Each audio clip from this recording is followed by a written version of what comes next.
Selamat sore semua. Selamat sore semuanya. Izin Bapak Gede selaku mentor dari BIM 2B. Terima kasih atas waktu dan kesempatannya yang telah diberikan kepada kami.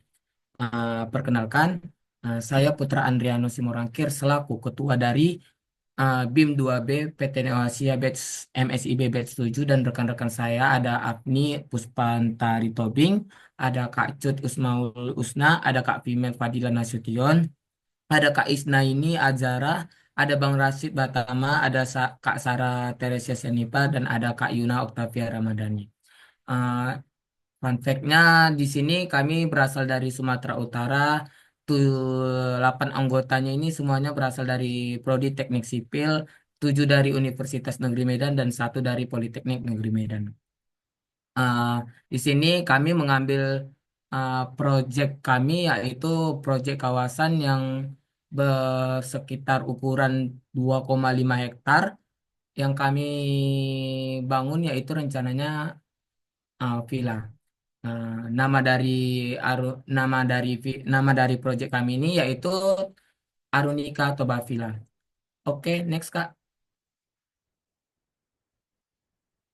Oke, adapun daftar isi yang udah kami rancang dan udah kami susun beberapa belakangan ini, yang pertama itu ada metode kerja. Metode kerjanya itu terdiri dari metode kerja kolaborasi.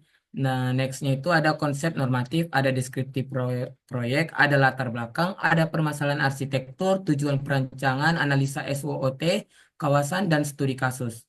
Nah, selanjutnya itu ada diagram konseptual. Diagram konseptual ini mencakup analisis makro kawasan, analisis mikro kawasan, analisis tapak, analisis internal, konsep sistematika, desain.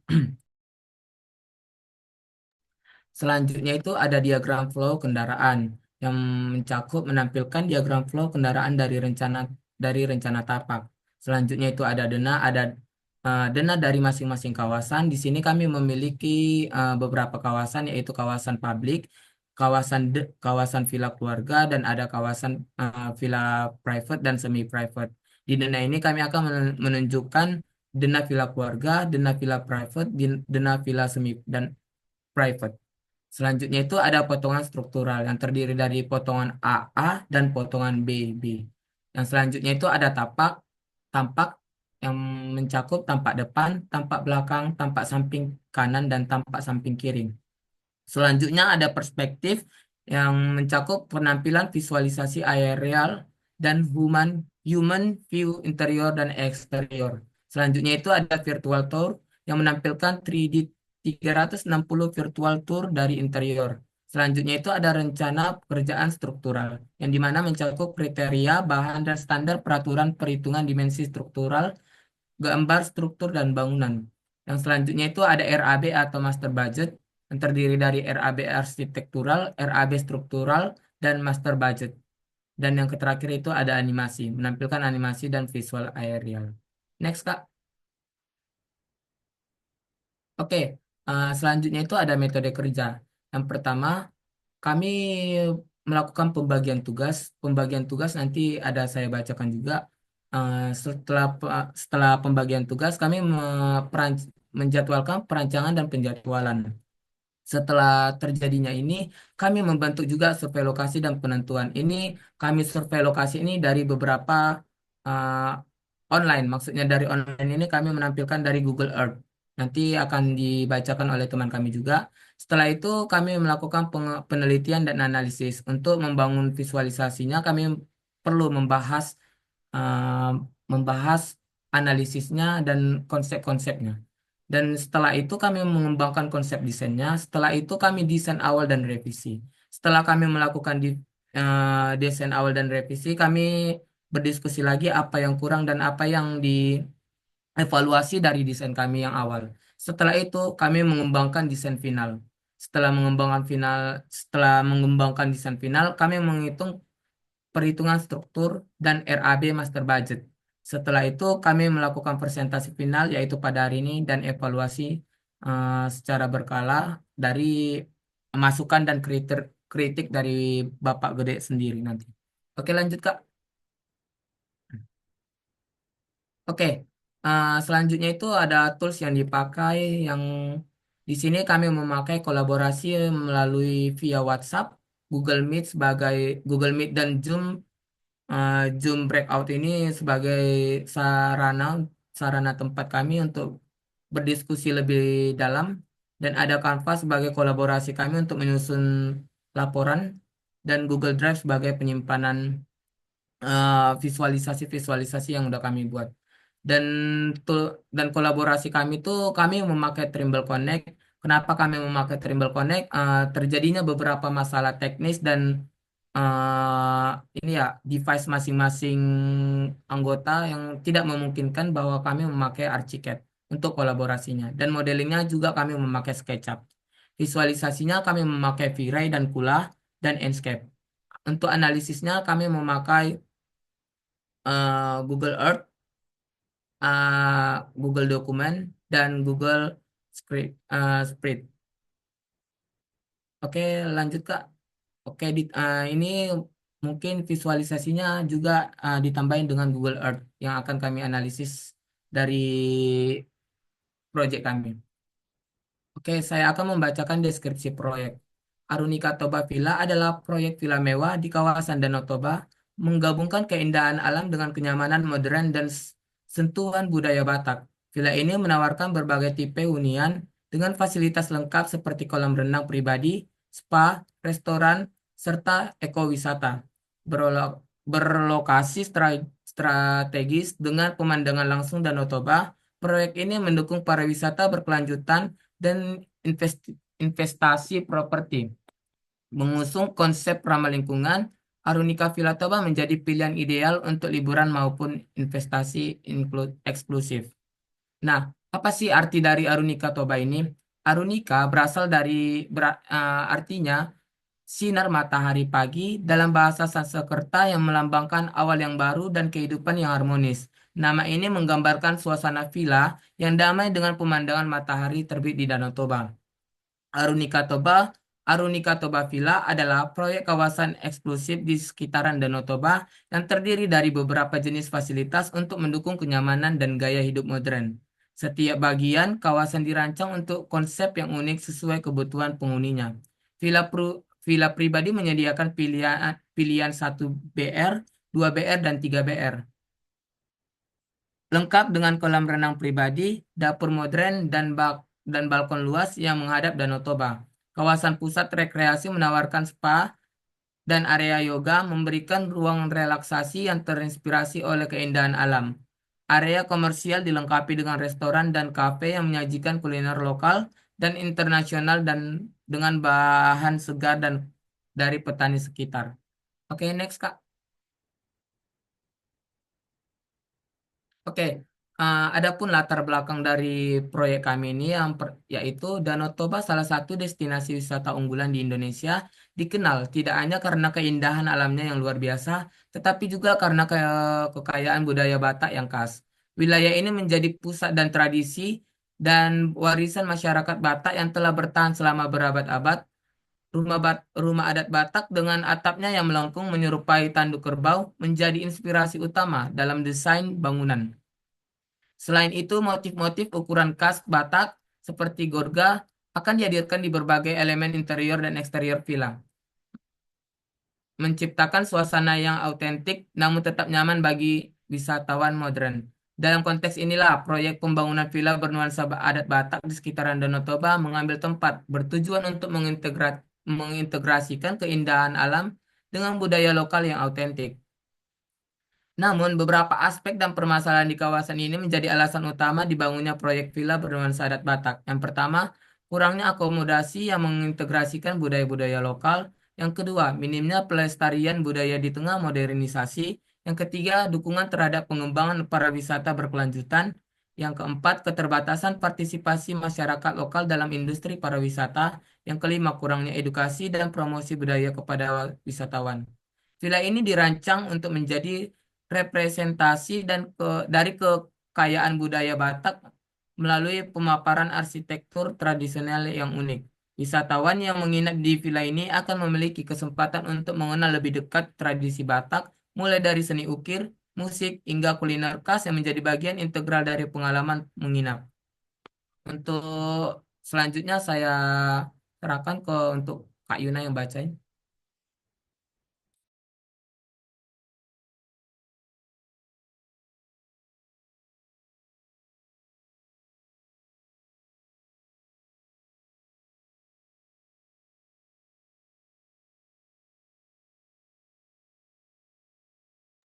Baik, terima kasih atas kesempatannya. Selanjutnya saya akan membahas tentang permasalahan. Yang pertama itu bagaimana menggambarkan budaya Batak seperti ornamen, atap rumah adat, dan material tradisional ke dalam desain modern yang fungsional.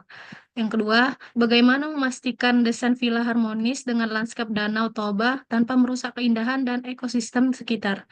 Yang ketiga, bagaimana merancang ruang yang menjadikan privasi tetapi tetap mendukung interaksi sosial di area komunal. Mendesain villa harus mencerminkan identitas budaya Batak melalui satu, penggunaan ornamen khas seperti gorga atau ukiran tradisional, lalu bentuk atap yang terinspirasi dari rumah adat Batak atau rumah bolon, lalu material lokal seperti kayu, batu alam, dan serat tumbuhan yang sering digunakan dalam tradisi Batak. Tantangannya menjaga keseimbangan antara elemen tradisional dan kenyamanan modern.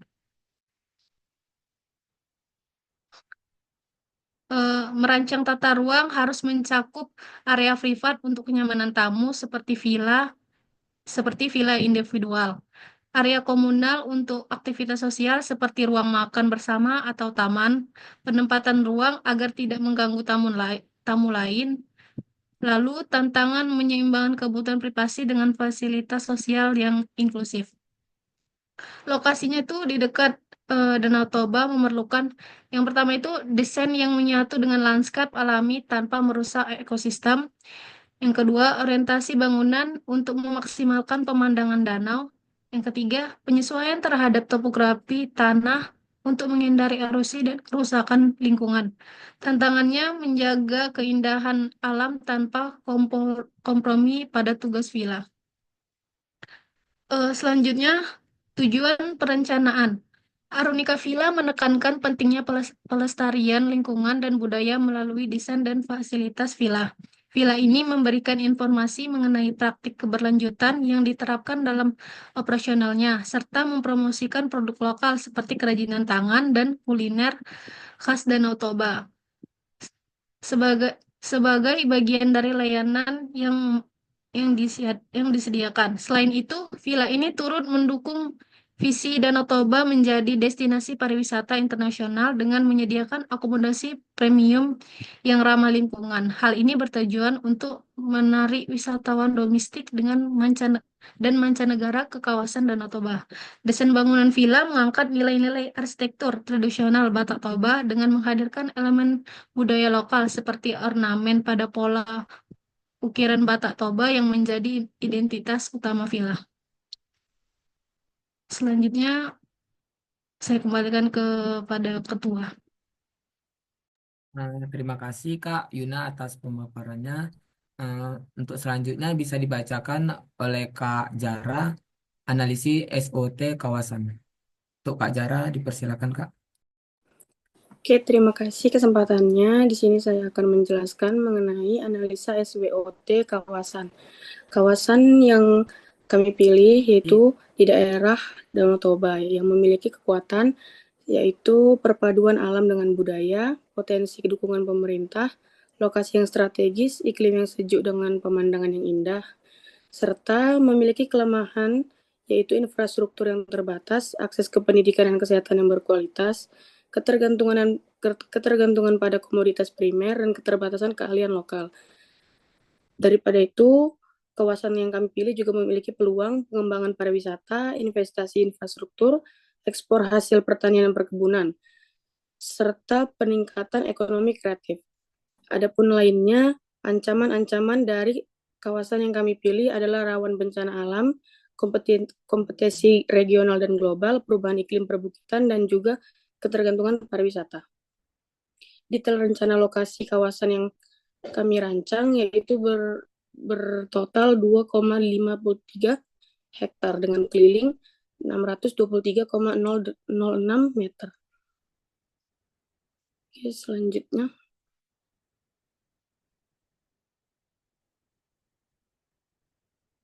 Untuk studi kasus akan dibacakan oleh Kak Afni.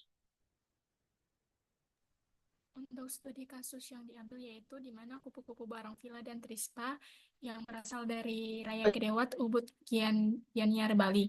Di mana pengalaman yang dapat dari villa ini yaitu pemandangan Sungai Ayu, desain villa yang elegan dengan memadukan arsitektur tradisional Bali, kolam renang pribadi yang tersedia di beberapa villa, ruang tamu yang luas, serta kamar mandi yang mewah. Di mana villa ini memiliki 7 tipe.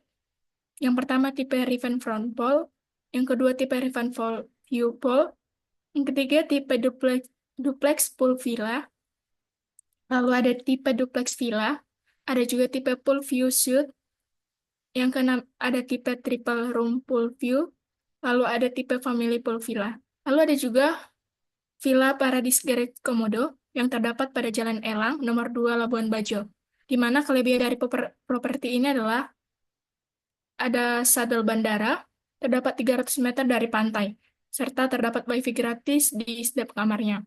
Terdapat juga kolam renang pribadi yang tersedia, villa dengan pemandangan laut. Ruangan villa ini terdapat 6, di mana ruangan kamar, villa terdapat pemandangan laut, lalu ada juga kolam renang dalam villa, balkon dengan view laut, ada fasilitas bar, serta ruang keluarga dengan view laut.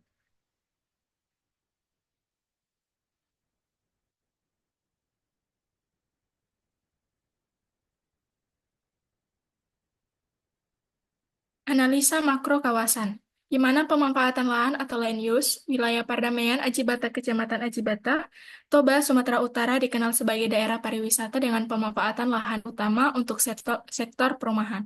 Fasilitas pariwisata, perkebunan, serta hutan alam dekat dengan kawasan Danau Toba sebagian besar area digunakan untuk mendukung aktivitas wisata seperti penginapan, restoran, dan dermaga.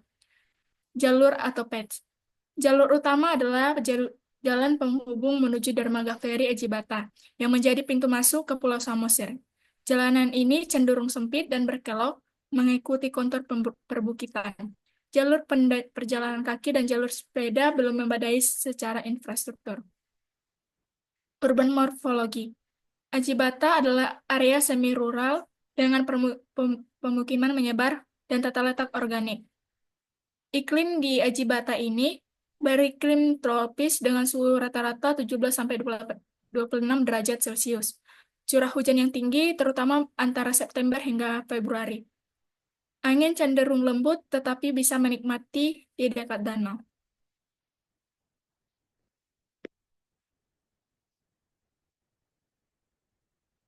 Untuk analisis mikro kawasan di mana sirkulasi didominasi oleh kendaraan pribadi, bus kecil, dan sepeda motor.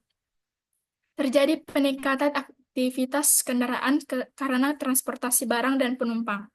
Untuk sunpad, lokasi di dekat Katulistiwa membuat jalur matahari cenderung tegak lurus di atas kepala. Pagi hari matahari terbit di sisi timur bukit, sedangkan sore hari matahari terbenam di belakang Danau Toba. Untuk visibilitas, kawasan Pardamaian Ajibata, Kecamatan Ajibata, Toba, Sumatera Utara bervariasi tergantung arah pandangnya. Ke Danau Toba dengan sedikit penghalang memberikan pemandangan yang jelas dan luas. Dari arah timur, visibilitas terhalang oleh perbukitan dan hutan, sehingga lebih fokus pada desa dan area pertanian. Di arah utara, pandangan ke Danau Toba dan pemukiman sangat jelas.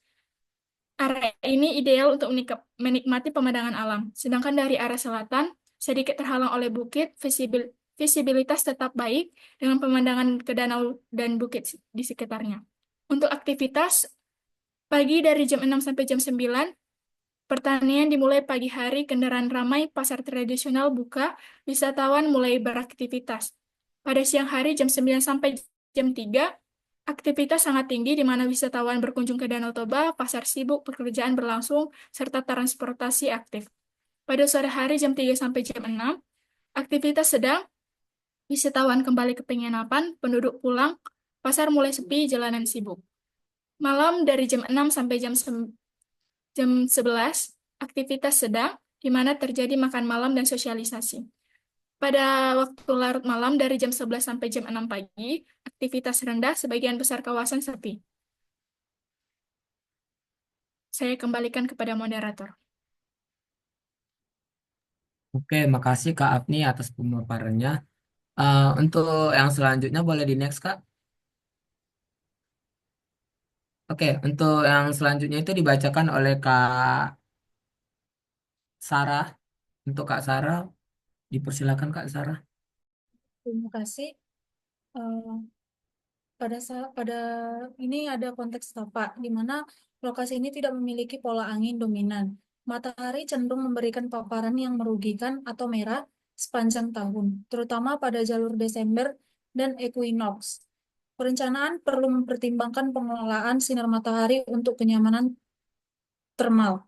Yang kedua, musim. Toba Samosir memiliki iklim hutan hujan tropis yang hangat, lembab, dan basah sepanjang tahun. Musim hujan terjadi pada Desember hingga Maret dan September sampai Desember dengan suhu 67 derajat Fahrenheit sampai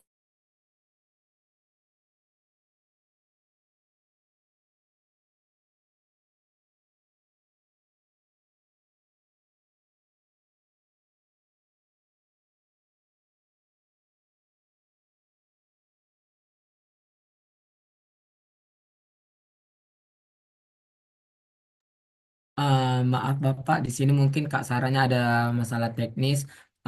Izin sebelumnya untuk Kak Sarah dan lainnya. Di sini aku boleh untuk Ya, melanjutkannya. lanjutin aja. Boleh Bapak? Nah, untuk respon arsitekturnya itu desain rumah disesuaikan dengan cuaca. Saat cuaca nyaman, banyak bukaan dari area teduh agar bisa menikmati udara luar. Saat dingin, ruang terlindungi seperti teras dibutuhkan pada cuaca ekstrim. Rumah dilengkapi dengan isolasi, perlindungan matahari, dan sistem pendinginan atau pemanas untuk kenyamanan.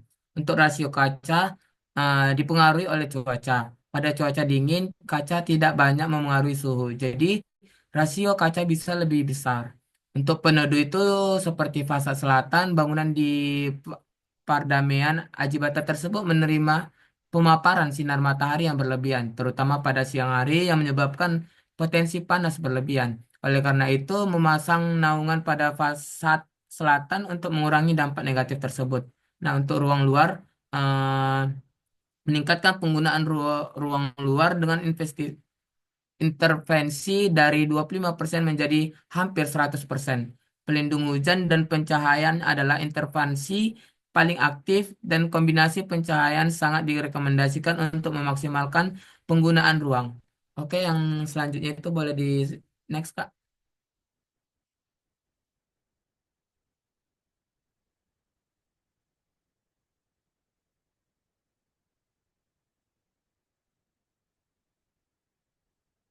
Oke, untuk klasifikasi pelaku bisa dibacakan oleh Rashid Batama.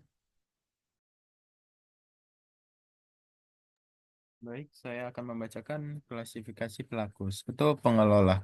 Kelompok pengelola mencakup pemilik atau investor sebagai penyandang modal dan penentu strategi bisnis, serta manajemen villa yang terdiri dari manajer villa sebagai penanggung jawab operasional, staf resepsionis yang melayani tamu, staf housekeeping yang menjaga kebersihan, staf pemeliharaan yang merawat fasilitas, staf keamanan yang menjaga ketertiban, dan jika ada staf restoran atau dapur menyediakan layanan makanan. Baik, selanjutnya pengunjung. Pengunjung dapat diklasifikasikan berdasarkan kewarganegaraan atau wisatawan domestik dan mancanegara. Tujuan kunjungan atau wisatawan liburan, bisnis, rombongan keluarga atau grup, dan pasangan, serta lama tinggal atau short stay and long stay. Baik, dapat kita lihat pengelompokan aktivitas seperti yang tertera, yaitu penerima. Penerima itu ada in atau outside, lalu ada bisnis konversi, ada pengelola, ada penunjang, ada kegiatan sosial dan acara, ada wisata. Nah, pembagian fungsi di dalam operasional sebuah villa, pembagian fungsi antara pelaku dari berbagai departemen krusial dalam memastikan pengalaman tamu yang mulus dan memuaskan. Di back of the house, seperti dapur dan pusat Distribusi staf bekerja keras untuk mempersiapkan makanan dan layanan yang memenuhi standar tinggi kebersihan dan kualitas. Di front office, staf bertugas di area resepsionis untuk menyambut tamu dengan ramah, mengolah reservasi, dan memberikan informasi tentang fasilitas villa. Guest service yang seringkali termasuk concierge dan layanan kamar bertanggung jawab untuk memenuhi kebutuhan khusus tamu dan memberikan rekomendasi yang membantu memaksimalkan pengalaman mereka. Baik, selanjutnya.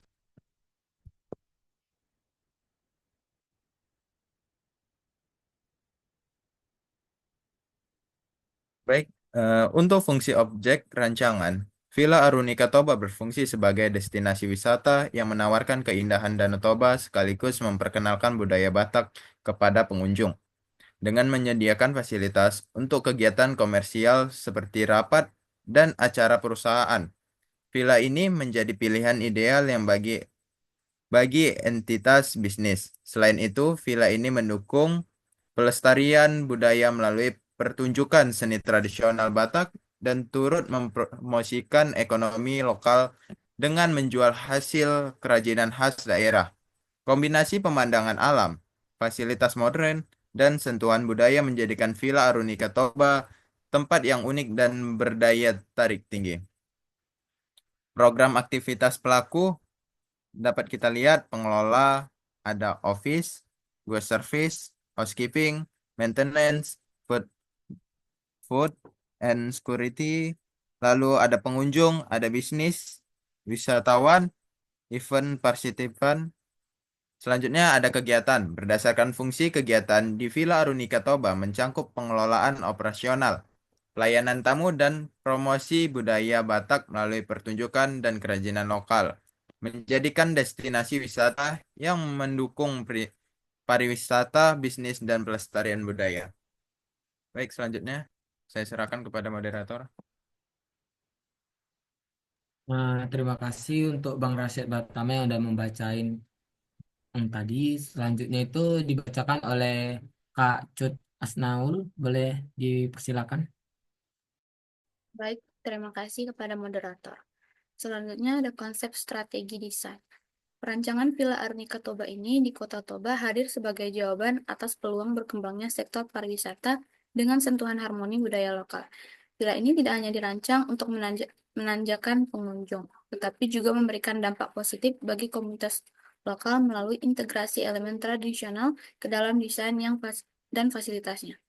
Efisiensi ruang yang cermat memungkinkan pengurangan konsumsi energi, sekaligus menekan biaya operasional tanpa mengorbankan kenyamanan.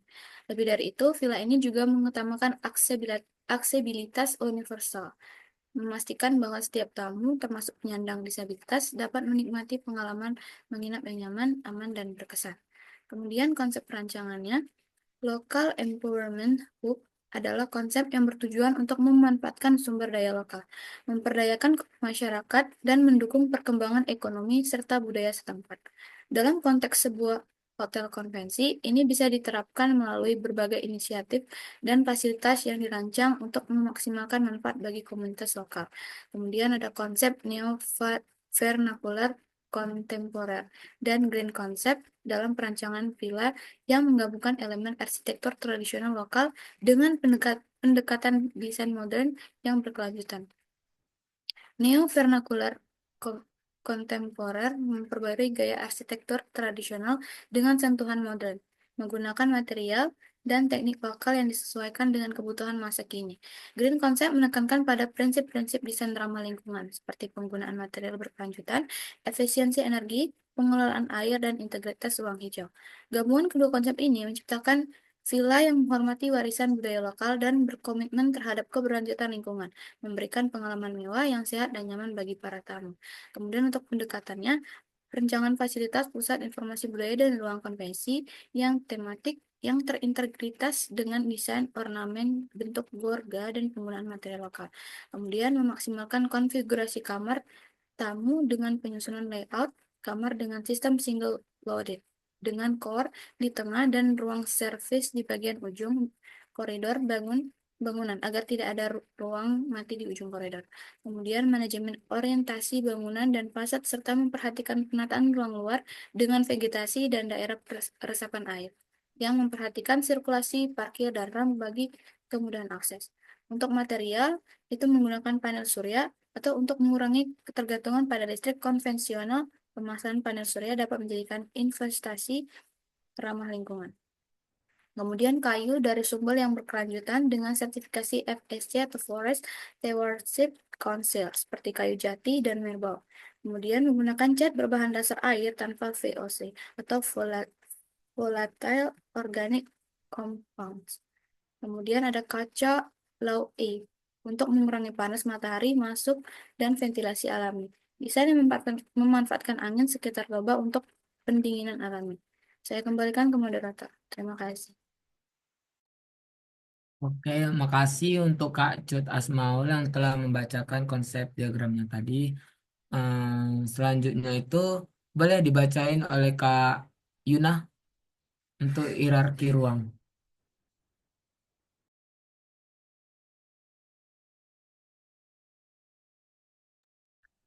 Baik, untuk hierarki ruang, eh, di sini bisa kita lihat eh,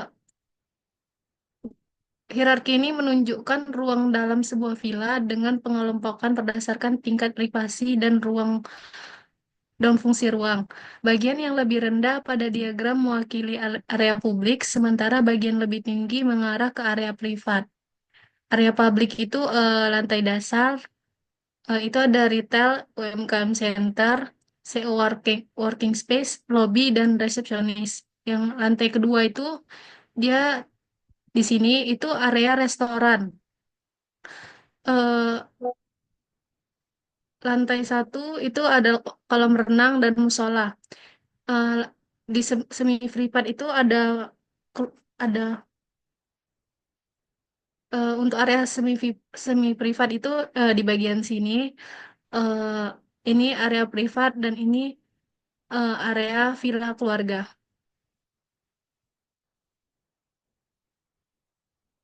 Selanjutnya saya serahkan kepada Rasid.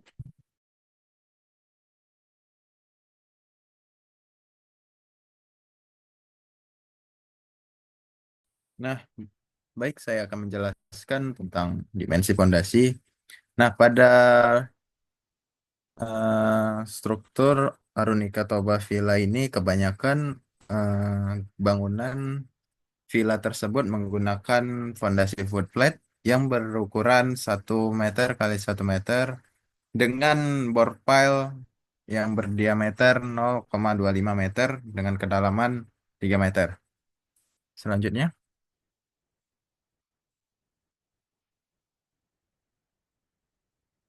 Nah, dapat kita lihat Denah Villa Arunika Toba Villa. Selanjutnya.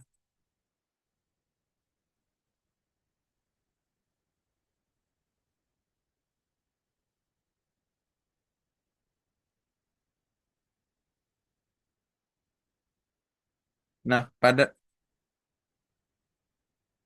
perhitungan dimensi struktural, kami merancang sekian rupa pada pembangunan ini menggunakan pada kolom untuk villa tersebut eh, dengan dimensi 30 kali 30, kolomnya berdimensi 30 kali 30, dan ukuran sengkang itu ialah diameter 6, jarak 120, dan ukuran tulangan utamanya itu berdiameter 9 dengan jarak 13.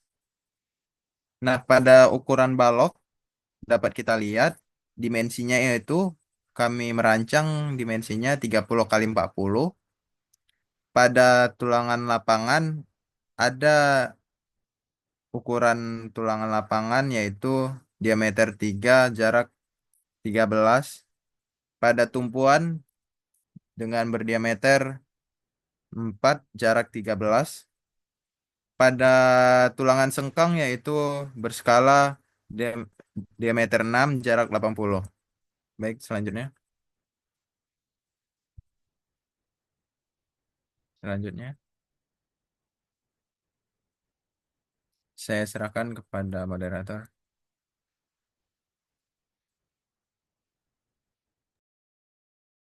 Baik, terima kasih Bang Rasid atas pemaparannya. Di sini aku akan menjelaskan sedikit diagram flow kendaraannya itu. Nah, yang di warna merah ini ada keluar masuknya kendaraan dan di area biru ini ada keluarnya kendaraan. Nah, di area parkir ini di tanda warna kuning itu dijadikan sebagai parkiran motor mobil dan untuk di area warna hijau itu untuk sepeda motor dan di area warna ungu ini ada bus. Oke Kak, selanjutnya Kak.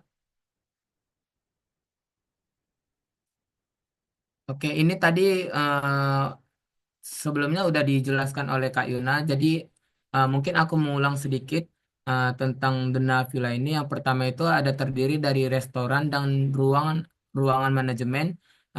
Ruangan restoran ini dia itu bersifat publik.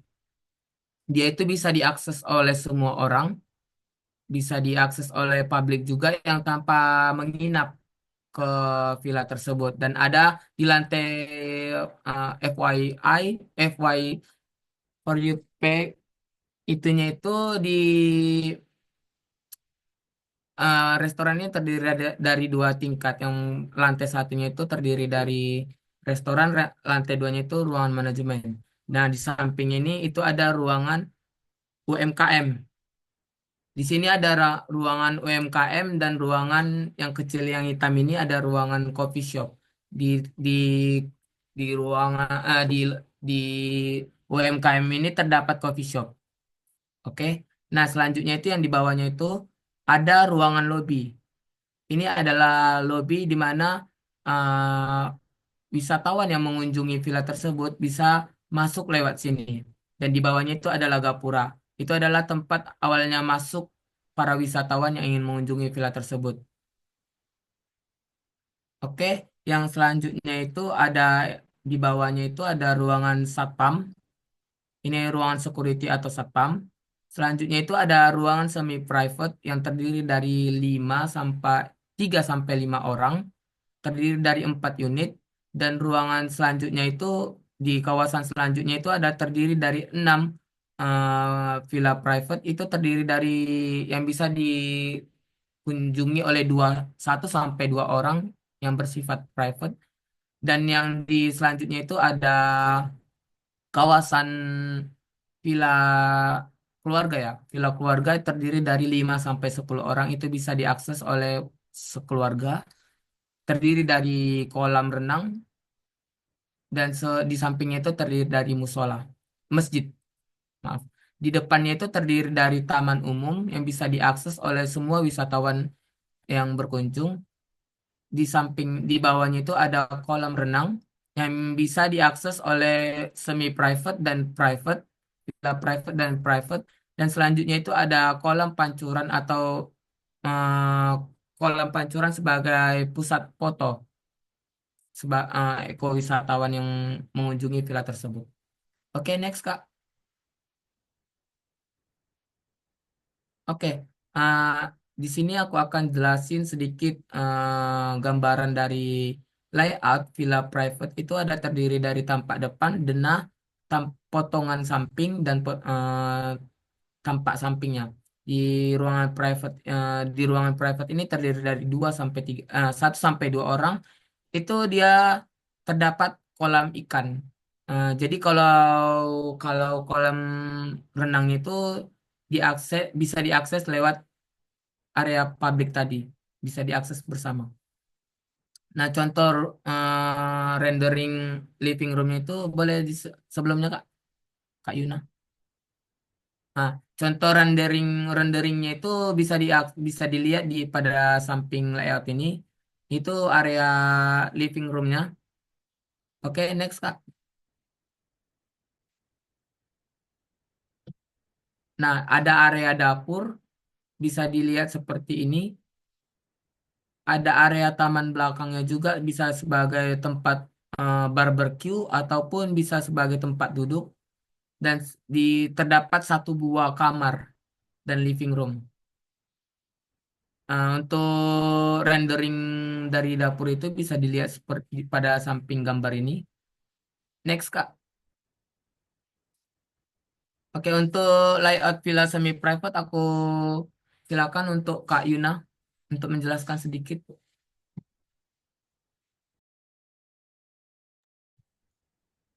Baik, jadi ini bisa dilihat dari yang di sebelah kiri ini adalah rendering dari interior ruang tamu. Kalau sebelah kanan ini denah dari tampak atas, lalu ada tampak depan, tampak belakang, dan ini sekiranya rendering dari tampak depan dari villa semi privat. Lalu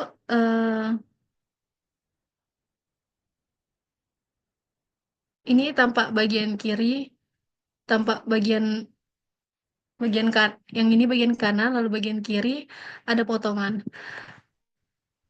Selanjutnya ini eh, layout dari villa keluarga eh, yang bisa yang ada akses kolam renang tersendiri dari villa tersebut. Bisa dilihat ini rendering dari tampak depan dari villa keluarga.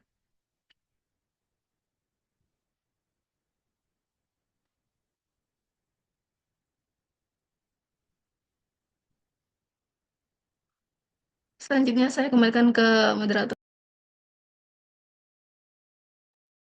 Makasih Kak Yuna atas pemaparannya. Di sini aku boleh kasih kesempatan untuk Bang Rashid untuk menjelaskan dari layout villa keluarga. Untuk Bang Rashid.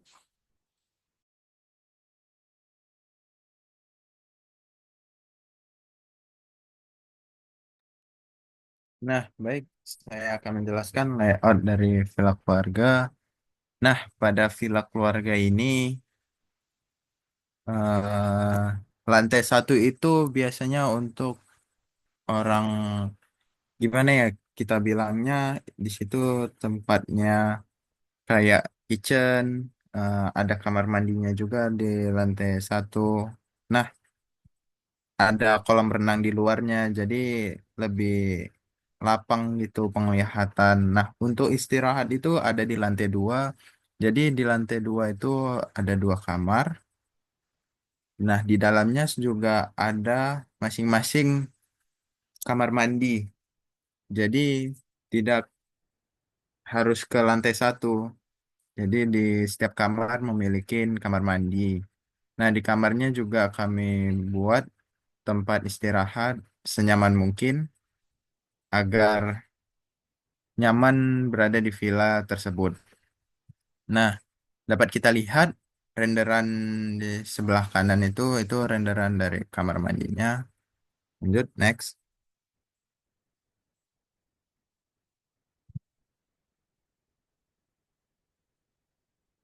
Nah, ini tampak dari si kolam renang tersebut. Terus ada kitchennya, ada tempat makannya langsung. Nah, yang sebelah kanan itu renderan dari ruang tamunya. Baik, next.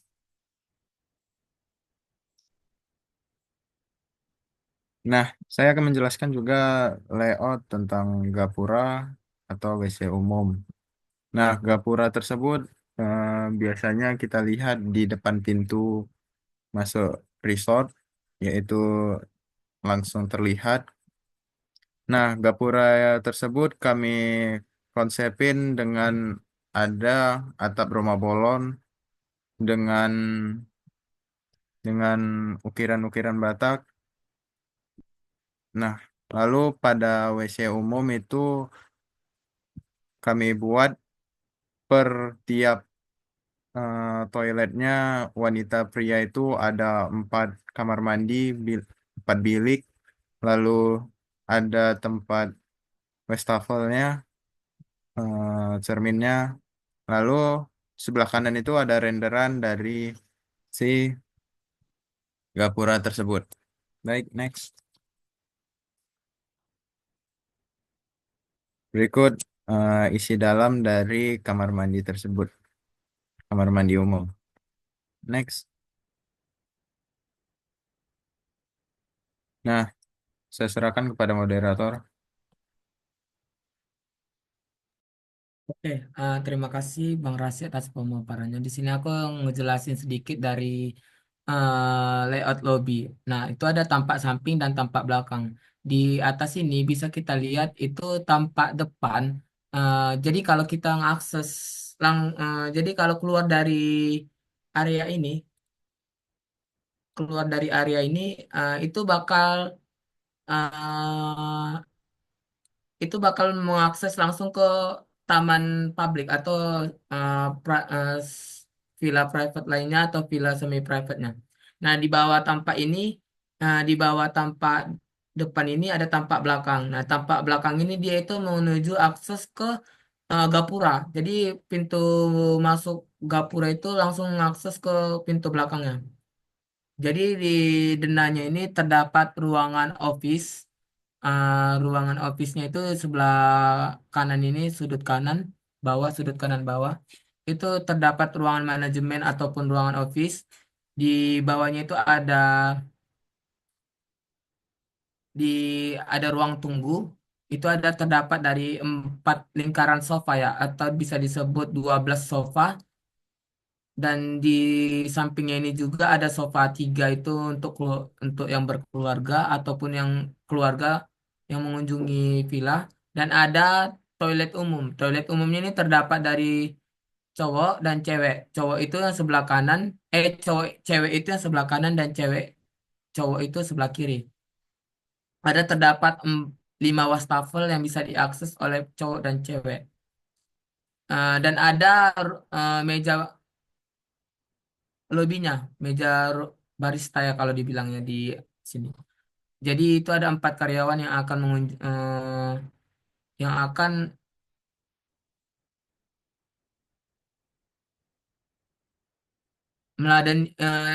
meladeni ini ya, pengunjung. Dan bisa kita lihat hasil renderingnya itu di ruangan tunggu itu seperti ini di sebelah kanan. Untuk slide selanjutnya boleh dilanjut Kak.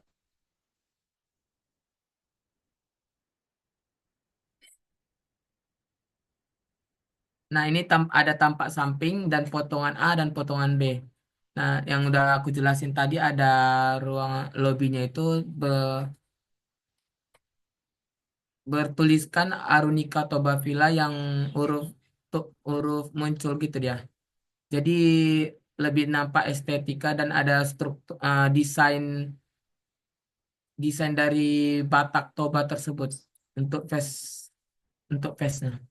Bisa dilihat hasil renderingnya itu untuk ruangannya untuk lobbynya itu seperti ini.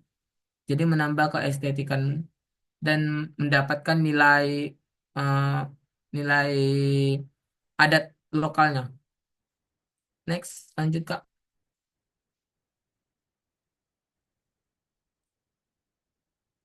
Oke, di sini ada nampak ruangan lobby juga, lobby yang di sebelah kanan tadi. Dan di sini ada kamar mandi. Ini kamar mandi cowok dan di sini ada ruangan office-nya juga. Next, Kak.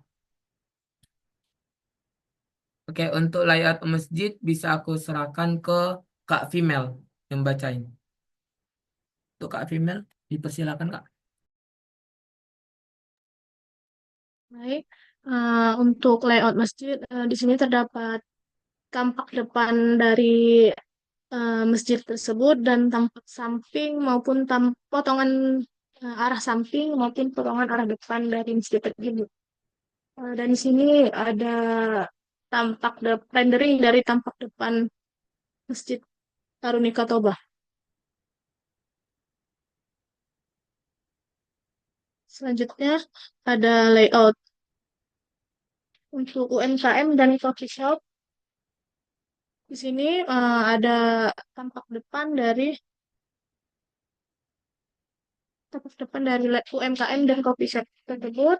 Kemudian ada tampak dalam dari UMKM tersebut dan ada rendering dari tampak dalam UMKM, UMKM maupun coffee shop.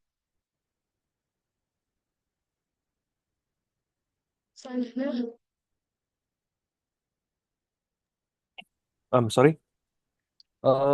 Bentar lagi kan maghriban ya? Halo? Iya, iya Bapak. Iya, benar, Mungkin Pak. nanti kalau ini jam berapa di sana ya? Kalau di Medan? 18.17 ya? 18.06 Bapak. Oh, ya nggak apa-apa kalau misalnya mau sholat aja dulu. Di pause aja dulu. Baik, Pak. Mm. Izin bertanya Bapak, Ya, beribadah dulu ya. untuk waktu ibadahnya berapa menit ya Bapak? Disediakan waktu. Eh, Enaknya sampai jam berapa? 18.25?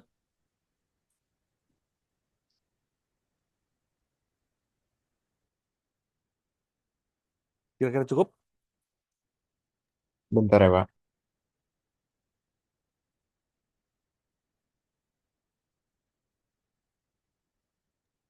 Bapak untuk maghrib di sini 18.20. Oh, 18.20. Ya, Ya udah kalau gitu lanjutin aja dulu. Nanti 18.15 kita stop dulu. Nanti kita lanjut lagi di 18.40 ya. baik Pak.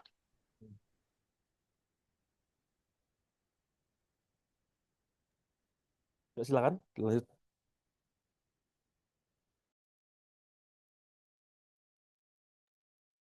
Boleh Selanjutnya dilanjut ini Kak masih Pimel? dengan layout dari UMKM dan coffee shop.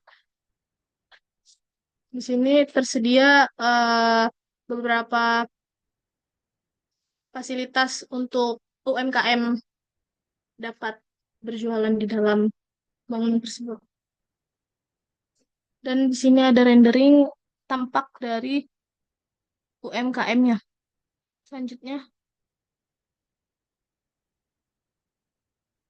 selanjutnya saya serahkan kepada moderator.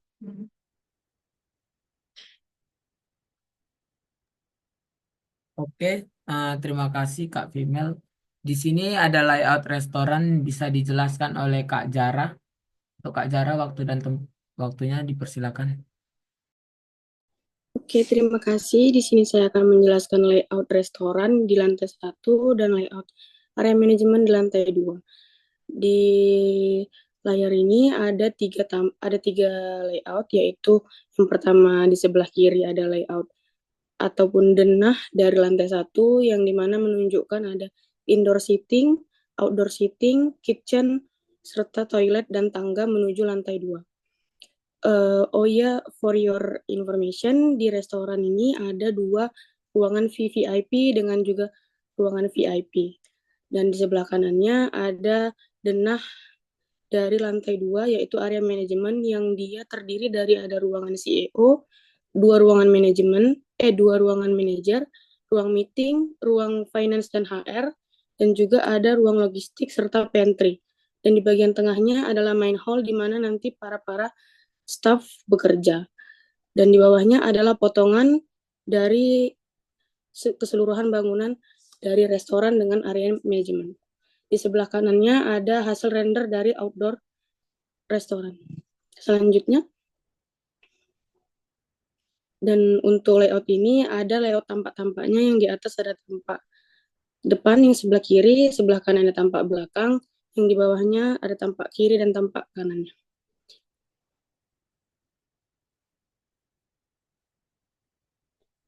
Dan ini adalah perspektif dari eksterior dari bangunan lantai 1 dan lantai 2-nya, beserta dengan atapnya. Di sebelah kanan ada hasil render dari indoor seating yang menunjukkan juga ada playground di dalam restoran. Selanjutnya saya kembalikan kepada moderator. Terima kasih.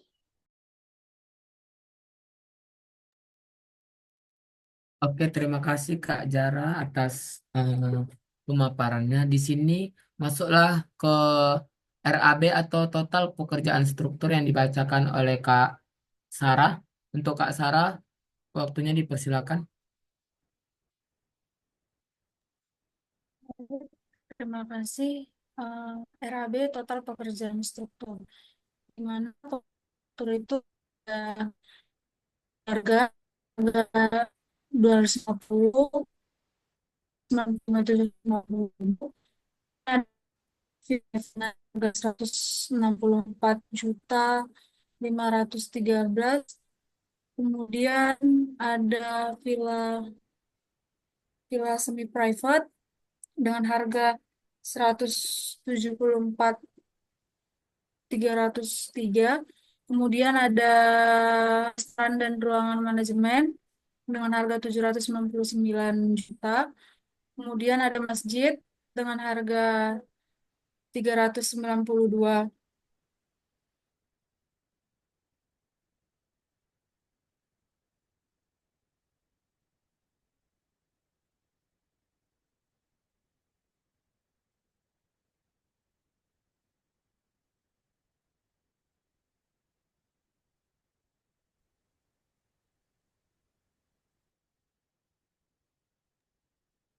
Silakan dilanjutkan aja. Ya, baik Bapak, untuk mempersingkat waktunya, mungkin ada kendala. Di sini aku akan melanjutkan. Untuk RAB total pekerjaan struktur yang kelima itu ada masjid, totalnya itu ada 392.873.250 rupiah. Yang keenam itu ada pos satpam dan lahan parkir yang bernilai 171.443.250 rupiah. Yang ketujuh itu ada ruang UMKM yang bersekitar 425.370.000. Dan yang kedelapan itu ruang resepsionis dan lobi itu area sekitaran harganya 326.920.000. Dan di taman itu sekitar 182.600.000. Yang ke-10 kolam renang itu ada 247.500.000. Yang ke-11 itu adalah kolam pancur yang terdapat harganya itu kurang lebih 104.500.000. Yang selanjutnya itu gapura 116.600.000 dan toilet umum 193.050.000 rupiah. Dan total nominalnya itu sekitaran 3.549.392.000 rupiah. 3.549.392.000 rupiah. Next, untuk selanjutnya bisa dibacakan oleh Kak Female. Selanjutnya adalah RAB dari pekerjaan arsitektur Veronica Tobak. Dapat dilihat di tabel kisah biaya yang dikeluarkan dari setiap pekerjaannya dan dengan total nominal 6.302.557.250 rupiah. Selanjutnya, untuk rekapitulasi RAB dari pekerjaan struktur dan arsitektur dengan tambahan PPN 10%, eh, total nominalnya didapat 9.851.949.250 rupiah. Selanjutnya saya kembalikan kepada moderator karena waktu sudah menunjukkan 14.14. Terima kasih Kak Female atas pemaparannya. Berhubung ini udah jam 18:14 ya Bapak, diminta untuk waktu isomasi, waktu isomanya berapa menit ya Bapak?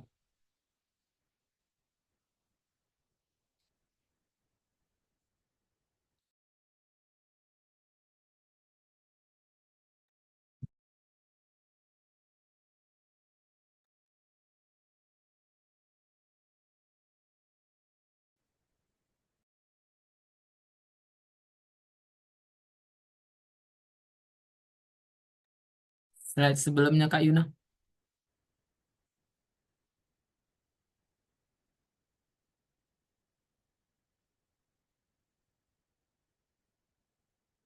Oke, untuk master budget ini, oke. Untuk master budget bisa dibacakan oleh Kak Female. Untuk Kak Female, waktu dan tempat dipersilakan Kak.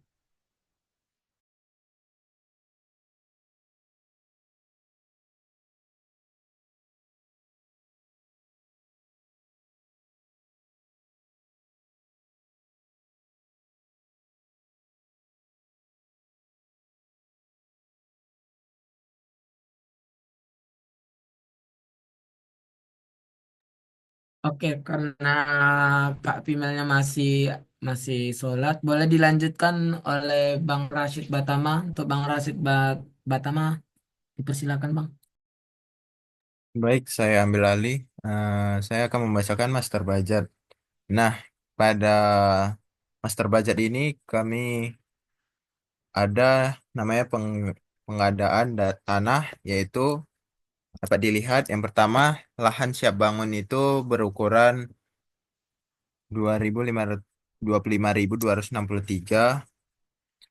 Nah, dengan harga per meternya itu ialah 2.800.000. Nah, den- dengan total jumlah harganya, sebentar ya, yaitu 70.736.400.000 rupiah. Baik, selanjutnya pembelian tanah dengan lebih besar 10 meter persegi dikenai pajak dan notaris dengan 10%, yaitu jumlah harga 7.073.640.000 rupiah. Nah, selanjutnya biaya atas perolehan hak tanah dan bangunan 5% dengan jumlah harga 3.536.820.000 rupiah.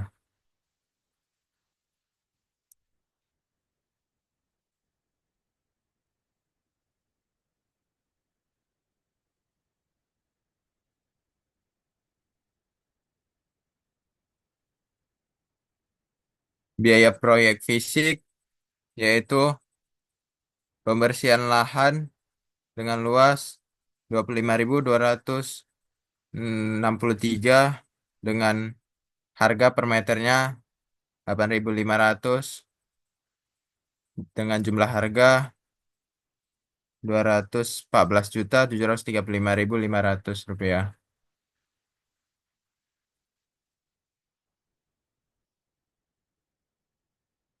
Selanjutnya, biaya proyek fisik jalan lingkungan yaitu dengan luas 135 meter persegi dengan harga per meternya 100.000 dengan jumlah harga 13.598.000 rupiah. Yang ketiga,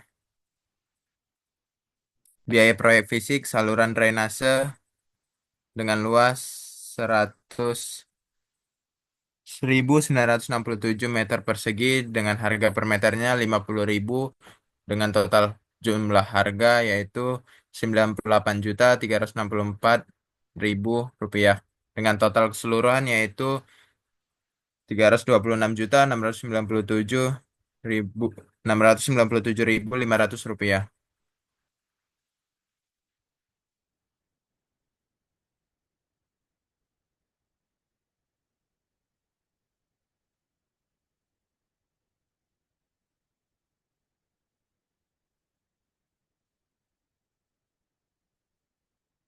Baik, selanjutnya yaitu total anggaran per villa.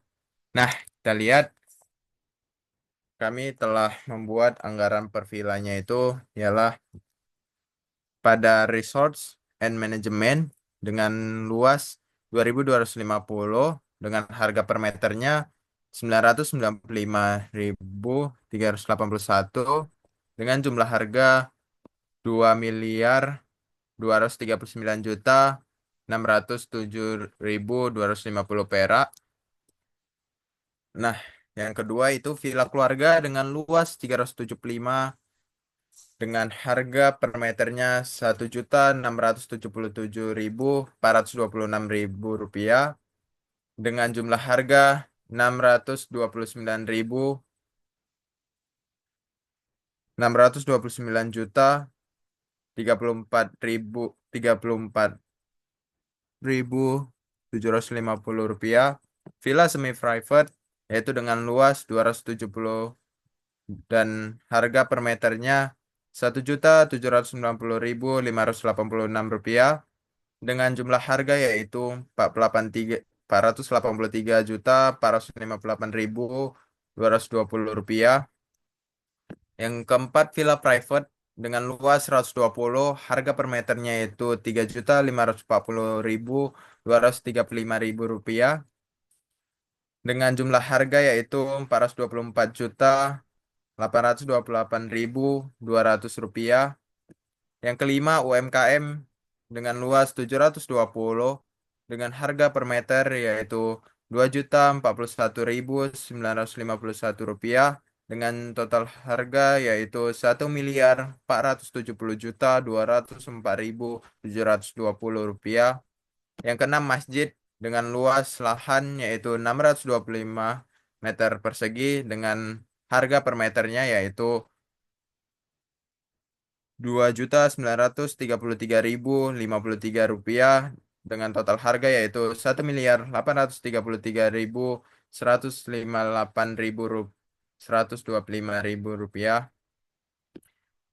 Yang ketujuh, kamar mandi umum dengan luas lahan yaitu 150 meter persegi dengan harga per meternya itu 2 juta.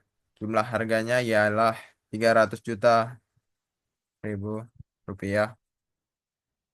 Yang ke-8, resepsionis and lobby dengan luas lahan 1.500, harga per meternya 834.203 rupiah dengan total harga yaitu Rp1.251.304.500. Yang ke-9 ialah taman dengan luas lahan 31 meter persegi dengan harga per meter perseginya ialah Rp17.110.322 dengan harga totalnya Rp532.419.982. Yang ke-10 ialah gapura dengan luas yaitu 72 meter persegi dengan harga per meternya yaitu Rp2.225.972 dengan jumlah harga yaitu Rp160.269.984. Yang ke-11 ialah pos satpam dengan luas lahan 1.040 dan harga per meter perseginya yaitu 122.651 rupiah dan total harganya yaitu Rp120.557.040 dengan total keseluruhan yaitu 9.449.842.771 rupiah. Selanjutnya.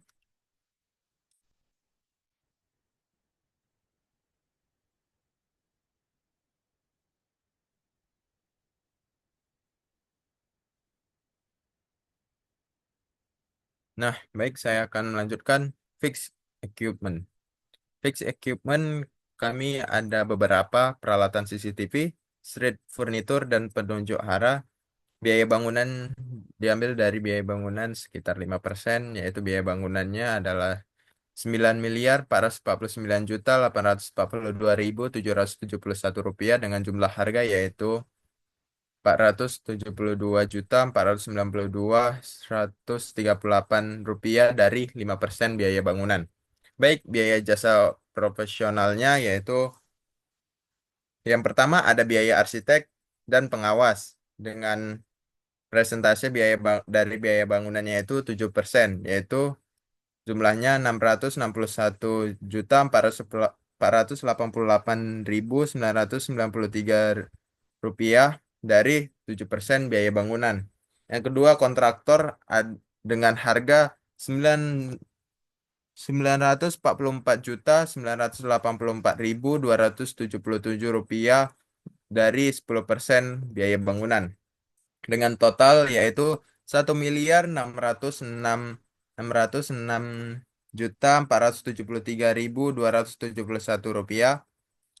Baik, selanjutnya saya akan membacakan total biaya, yaitu yang pertama pengadaan tanah ada Rp7.920.000. Yang kedua ada proyek fisik. Dapat kita lihat ada Rp791.464.000. Yang ketiga ada biaya bangunan dengan harga Rp9.449.842.771. Yang keempat ada fixed equipment dengan harga Rp472.992.138. Yang kelima ada biaya profesional dengan harga Rp1.606.473.271. Yang kelima ada biaya administrasi yaitu dengan harga Rp188.996.855. Nah, dengan total keseluruhan yang dapat kami ambil ialah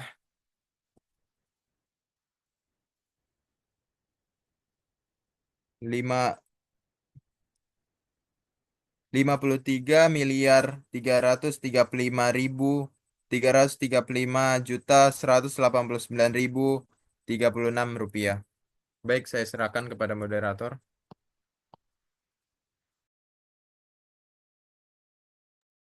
Oke, terima kasih Bang Rashid atas pemaparan dari RAB. Ini masuklah ke master budget yang akan dijelaskan oleh Kak Female. Untuk Kak Female, waktunya dipersilakan.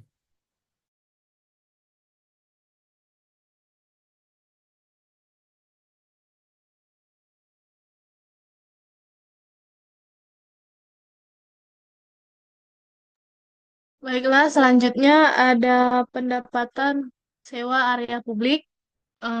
Untuk restoran, harga sewa per tahunnya itu 3 juta dengan jumlah harga pendapatan sewanya 6.750.000.000.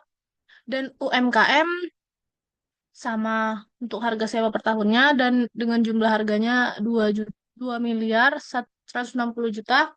Dan total dari pendapatan sewa area publiknya itu 8.910.000.000.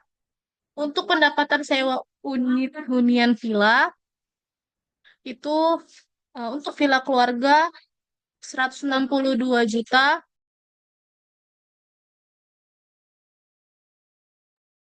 Villa keluarga itu per bulannya 162 juta dengan jumlah harga per tahunnya didapat 1.944.000.000. Untuk villa semi private per bulannya 157.500.000 dan harga per tahunnya 1.890.000.000. Dan untuk villa private per bulannya 75 juta dengan harga per tahun 900 juta. Dan total untuk pendapatan sewa unit hunian villa 4.734.000.000. Selanjutnya,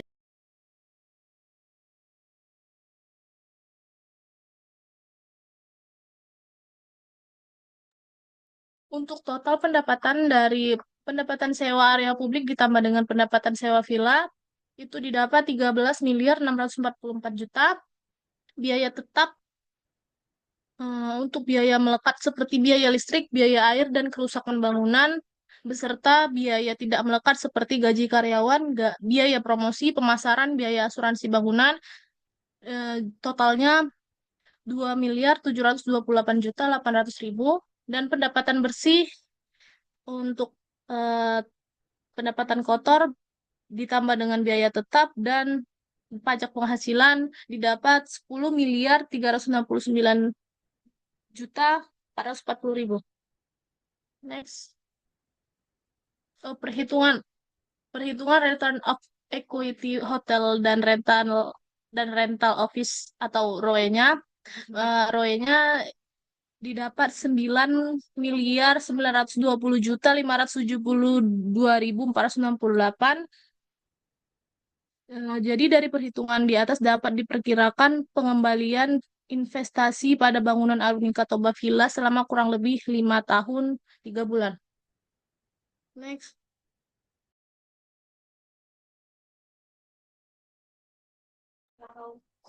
Selanjutnya saya serahkan kepada moderator.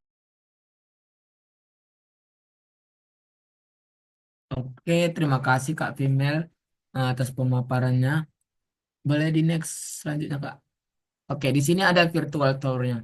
Jadi kami menyediakan barcode untuk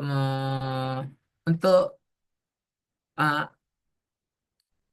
panorama dari setiap virtual tour yang ada di villa tersebut. Jadi bisa di scan barcode dan masuk ke link pula tersebut. Eh, Sebelumnya, terima kasih atas pemaparan dari masing-masing anggota. Tibalah sampai di penghujung materi dan masuk ke sesi tanya jawab. Izin Bapak Gede agar menyampaikan pendapat dan kritikannya Bapak. Pertama, mungkin balik ke pulpen ya.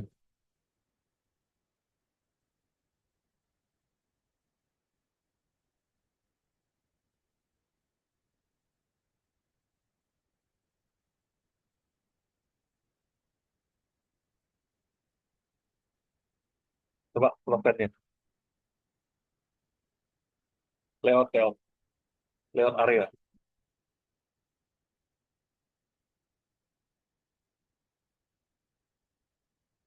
Nah, oke. Nah, layout area seperti ini.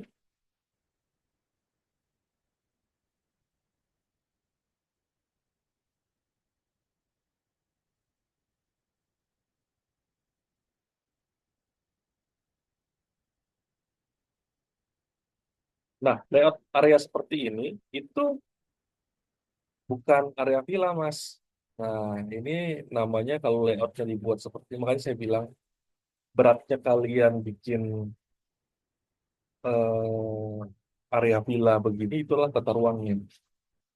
Nah, kalau seperti ini, itu namanya area perumahan, Mas.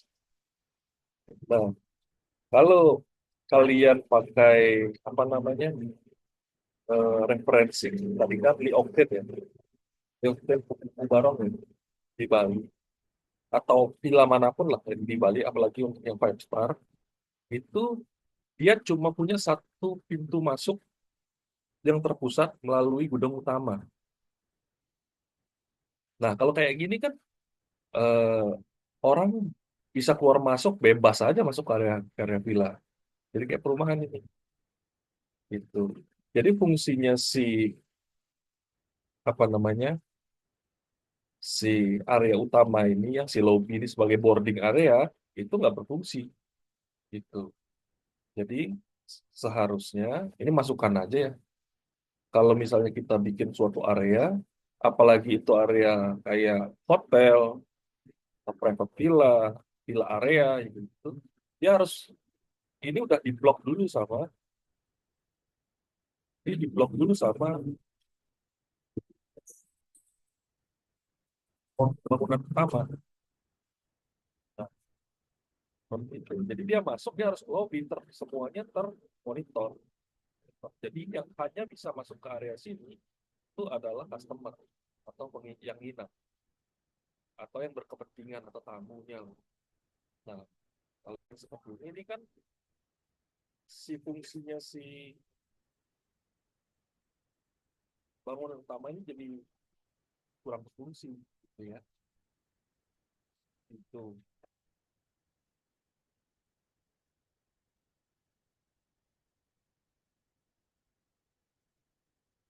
Nah, terus kenapa saya selalu kemarin bilang yang namanya ada main building. Nah, ini main buildingnya kan antara lobby dengan area restoran atau area coffee shop atau area apapun sama dengan kantor manajemen juga itu terpisah jauh kan. Jadi dia tidak integrate, nggak terintegrasi di mana-mana. Kalau misalnya eh, kalau hotel itu balik lagi dia main building itu tuh integrate building dia. Jadi dalam satu building yang besar dia sudah mencakup semuanya gitu. Event misalnya seperti gini, nah, sebesar ini dia ngeblok dia ngeblok. Terus nanti ada jalur yang masuk ke area private. Ini kan area private nih. Ini area private nih. Yang nggak bisa semua orang bisa masuk. Gitu. Nah, mungkin itu masukannya terkait dengan eh, rencana tata ruangnya. Ini kurang tepat lah posisinya seperti ini. Ini cenderung seperti perumahan gitu ya. Karena ada pintu masuk, dia belok kiri dulu, terus nanti dia balik lagi ke sini. Itu kan ini tidak terkontrol jadinya. Seperti itu. Terus,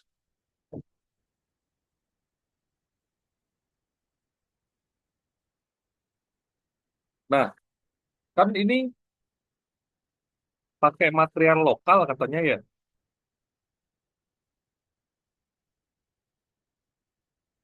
Material lokalnya itu kalau nggak salah kayu jati. Emang kalau di daerah Toba itu ada kayu jati ya? Izin Bapak, ada Bapak. Di area Sumatera Banyak di di situ. area Sumatera Utara ini lumayan sering ditemukan kayu jati, Pak. Seperti di depan Oh rumah gitu. saya juga ada kayu jati, Pak. Berarti lokal kontennya cuma kayu jati aja.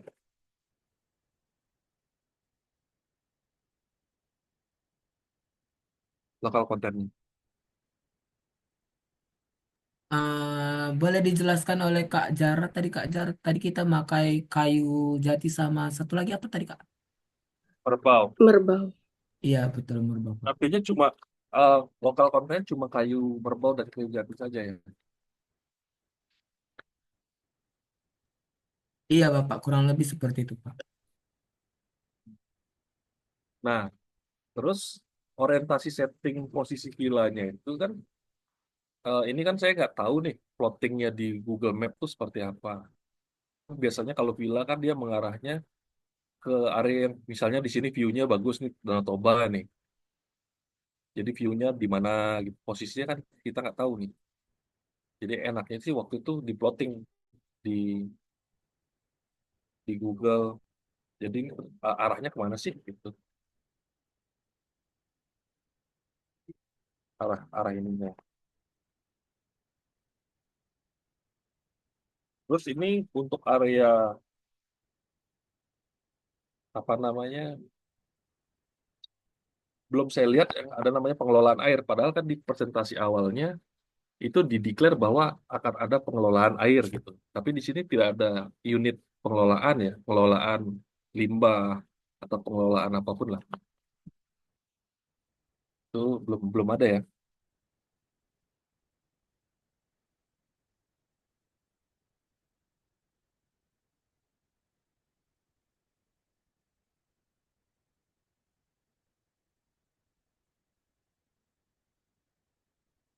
Oke, itu maksudnya.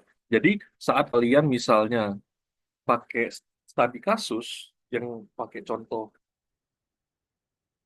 kayak apa namanya itu yang tadi itu villa-villa yang ada di Bali, ada yang di Labuan Bajo itu ada baiknya juga dilihat juga plot plan-nya contohnya seperti apa gitu. Nanti tinggal diadaptasikan aja gitu dengan punya kalian seperti itu. Nah, selanjutnya, nah seperti ini. Kalau kita lihat plot plan ini, integrasi antara lobby dengan yang lain-lainnya itu seperti apa? Apakah mobil bisa masuk ke sini? Kan ini gede nih areanya. Mobil bisa masuk atau mobil di sini parkir, habis itu dia jalan. Kalaupun jalan di mana di sini nggak ada jalur pedestriannya atau apa gitu. Kan belum diinin ya.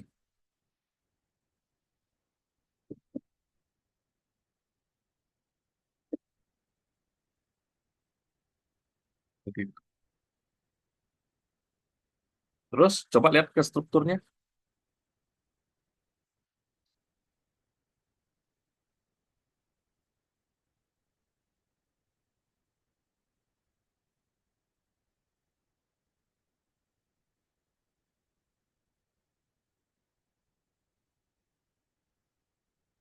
Ah, bukan.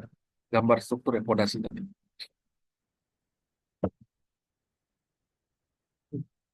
Oke, sip. Nah, ini masukan nih. Ini kan teman-teman rata-rata orang sipil ya. Iya, Bapak, betul, Nah, Bapak. ini kan 1 kali 1 ya. 1 kali 1. Ini kebetulan saya juga orang sipil. Nah, ini diameternya 25 cm. Nah, itu kalau di Terzagi, kalau teman-teman belajar, jarak antara ini dengan ini tuh nggak boleh terlalu rapat. Kalau nggak kayak gitu, dia nanti ada radius, daya dukung. Nah, biasanya antara dua titik panjang itu minimal 4D jaraknya. 4 diameter ini. Nah, nanti kalau ini namanya, peer-nya itu dihitung namanya itu group file. Grup file ini nanti dihitung juga pakai konvers Labrang, itu pasti akan reduce jauh kalau seperti ini. Artinya itu jatuhnya ini nggak dihitung 4 titik. Ini sama aja bikin pondasi udah profil sebesar ini aja. Karena ini tidak guna. Karena ini kan kalau di Terza kan dia tahu kan keruntuhan tanah. Nah, ini kan keruntuhan tanah kan begini. Nah, ini kan dia ngilangin daya dukung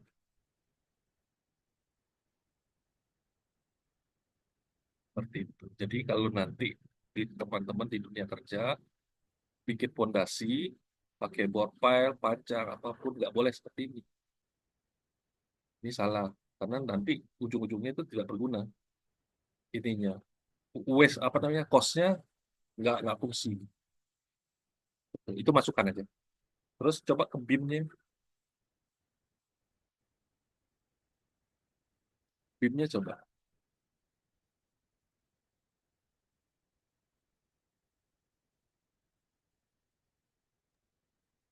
Dan Kak Yuna boleh di next, Kak, untuk ke BIM.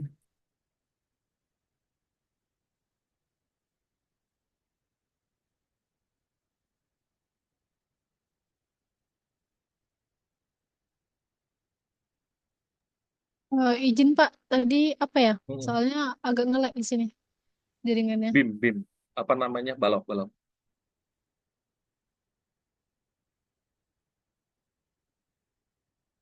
Nah, oh, siap. Ini lapangan ya. Ini tumpuan. Ya, berapa? Hmm.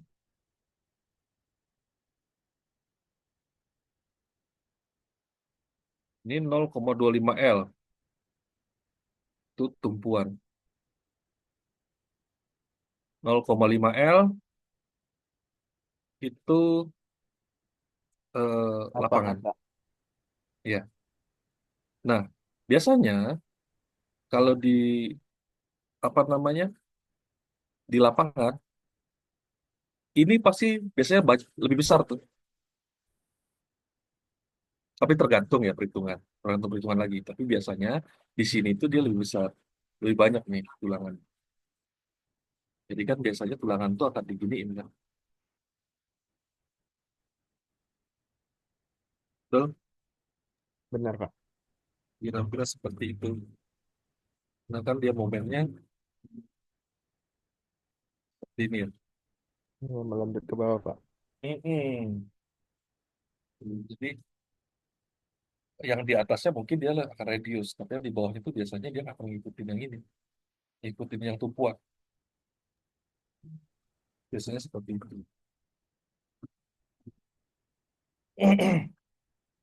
Oke, itu sedikit untuk yang struktur. Nah, coba kita lihat ke,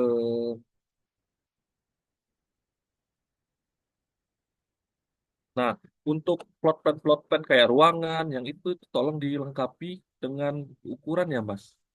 Ya, jadi kan tadi nggak ada ukurannya tuh area area lobby, area ini apa namanya area eh, si vilanya, terus si restorannya seperti apa ukurannya kan belum ada tuh. Nanti dilengkapi aja ya. Sama si plot plan itu minta tolong itu dipasang dia di Google gitu. arahnya kemana sih sebenarnya gitu. Seperti itu. Nah, ini yang epic di master budget nih. Coba lah kita lihat ke master budget.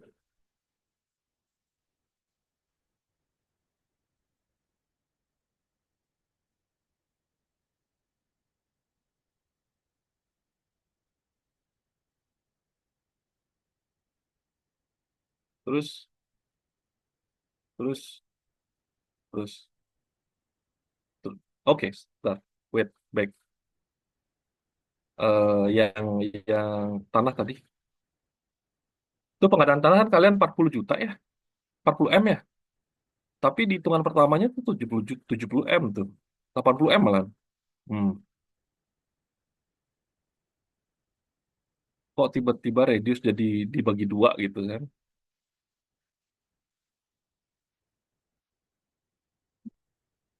Izin Pak, kayaknya Heeh. itu ada kesalahan teknis itu Pak. Ada Oh gitu. data yang salah dimasukin Pak. Oke. Nanti perbaiki ya. Terus back. Lanjut, lanjut, lanjut, sorry. Baik Pak. Back dulu, sorry. Back dulu. Back. Oke, hop. Nah, ini jalan, bukan, yang kanan, lagi. Ke kanan. Next, next, next. Hop, hop. Di 46, 46. Oke. Nah, ini. Ini jalan lingkungan apa 100 meternya? 100 meter 100.000 per meter persegi. Jalan lingkungan yang di mana? Area area villa kah? Atau di luar area villa? Itu jalan lingkungan itu di luar area villa dan lagi-lagi itu tetap di bagian ini semua Pak, ada kesalahan teknis Pak. Ini bukan datanya salah, belum direvisi yang bagian ini Pak. Di slide yang bagian ini. Tapi untuk jalan lingkungan itu di luar area villa yang jalannya Pak. Nah, 100.000 itu jalan macam apa gitu? Maksudnya, rencananya mau apa? Beton, eh, aspal, atau batu kerikil aja? Untuk perencanaannya sepertinya ada di kombinasi Pak. Seperti ada beton, ada batu Hmm. kerikil, mungkin ada sebagian juga aspal. Harganya kemurahan, Mas. Paving block aja belum dipasang per meter persegi udah 120.000, Mas. Iya Pak. Eh, eh, Di situ Tolong di ini masih ya. Oh, harus ada revisi Pak karena ada kesalahan teknis. Mungkin oh, oh. belum diganti Pak sama yang baru Pak. Iya. Jadi saat bikin jalan lingkungan itu, jalan lingkungannya apa di declare? Kalau beton, intinya tuh jalan lingkungan nggak mungkin 100.000. Kayak saya contohin tadi, paving block belum dipasang, masih di toko nih, 120.000 per meter persegi, belum dipasang itu. Nah, nanti diperbaiki ya. Baik Pak. Terus, untuk saluran drainase, jangan dipaksakan pakai meter persegi, Mas. Kalau drainase itu kan dia satuannya meter lari. Itu disesuaikan aja pakai meter lari. Jadi, satuannya ini volume, terus ada lagi volume, apa namanya, ini satuan, baru harga satuan, baru jumlah harga. Seperti itu. Ya. Drainase dihitung per meter lari aja. Baik Pak. Per meter lari juga nggak mungkin 50.000. Gitu ya. Jadi kita coba sense-nya lah. Kalau saya sih intinya, saya paham ini proyeknya eh, waktunya kan mepet sekali ya. Apalagi ini kalian nge-create area gitu. Nge-create area itu waktunya lama sekali sebenarnya. Jadi yang saya utamakan adalah sense-nya aja. Itu apa sih namanya? Eh, logiknya aja. Itu. Logik nggak sih harganya segini? Logik nggak apabila eh, pemosisiannya itu seperti ini gitu. Gitu. Next, coba ke next, ke 47. Nah, ini per meter 990 sejuta lah kita omongin. Zaman sekarang mana ada bangunan harga per meter persegi 1 juta, Mas. Tukangnya aja, ya, pasaran tukang aja 1,5 juta tuh jasanya doang tuh per meter persegi. Itu tukangnya doang. Izin Pak, itu eh, untuk biaya apanya aja itu Pak? Struktur sama arsitekturnya aja, bukan dari biaya tukangnya Pak. Iya betul. Maksud saya itu kan kamu ini biaya ngebangun kan? Iya, biaya bahan Ini aja biaya itu Pak. terus ngebangunnya pakai apa? Ada di nextnya sebenarnya ada arsitekturnya, ada strukturnya Pak. Loh, bukannya totalnya sama-sama tadi 9 miliar ya? Ada ada nextnya Pak untuk biaya Coba di tukang coba next. arsitekturnya ada. Nah itu Pak, biaya arsitek dan pengawas, ada kontraktor di beda. Oh, salah. Bukan. Jadi gini, ini biaya arsitek dan pengawas itu biaya perencanaan, Mas. Maksudnya, perencanaan dan pengawasan. Jadi dia dia merencanakan dan mengawasi jalannya bangun. Itu kosnya 600 juta. Itu kos untuk ngawas doang tuh dengan ngedesain. Biaya kontraktor, si 10% ini adalah itu profit dari si kontraktornya, Mas. Profit dari si kontraktornya. Nah, jadi ini adalah biaya bangunnya. Nah, ini bukan biaya bangun, ini profit kontraktor dengan biaya perencanaan dan pengawasan. Beda dengan membangun. Nah, sorry, kita balik ke belakang, ke 47. Ya, 47. Jadi, pasarannya itu rumah menengah. Menengah ya. Rumah menengah itu pasarannya itu 5 juta sampai 6 juta per meter persegi. Itu rumah menengah. Kamu bayangin ini villa resort mewah. Apa ya 5,6 juta per meter persegi. Itu rata-rata tuh. Jadi ini terlalu kecil. 900 ini nggak masuk nih. Nggak masuk akal. Nggak masuk akal. Buat gambaran aja, biaya ngebangun itu, tukang, mandor, dan lain-lain, itu 1,5 juta. Sorry, 1,3 sampai 1,5 juta per meter persegi. Itu jasanya saja. Itu jasanya saja ya. Artinya itu kita ngeborongin lah ke tukang. Misalnya you punya rumah 100 meter persegi. Kalau punya rumah 100 meter persegi, berarti biaya tukangnya aja 150 juta. Tukangnya di luar dengan material dan lain-lain, sewa alat dan lain-lain itu cuma tukangnya aja di 1,3 sampai 1,5 juta. Itu pasaran seperti itu. Jadi ini tolong coba direvisi lagi ya. Ini nggak masuk nih angkanya nih. Baik satu Pak. koma enam. Ini villa private nih 1,3 oke lah masih. Jadi tapi coba dilihat. Nah, saat kita ngitung peran per villa, itu kan kita nggak ngeliat cuma bangunan aja. Kita ngelihatnya tuh satu bangunan kan, bangunan. Habis bangunan interior,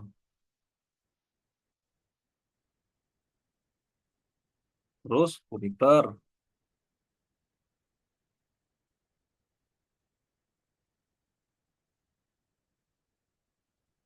Nah, ini kan harus harus diisi.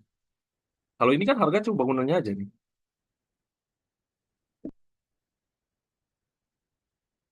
Nah, untuk interior dengan furniture itu rata-rata plus minus ya, 30% dari harga bangunan, interior furniture. Jadi kalau kamu bikin bangunan 1 miliar, interior furniture itu minimal tuh 300 juta. Minimal. Jadi mesti dijabarkan, ini harga bangunannya, harga interior furniture-nya berapa, kira-kira berapa. Anggaplah ini misalnya total 9 miliar, ya udah tambah 30%, itulah furniture-nya dengan interiornya. Malah kalau misalnya restoran,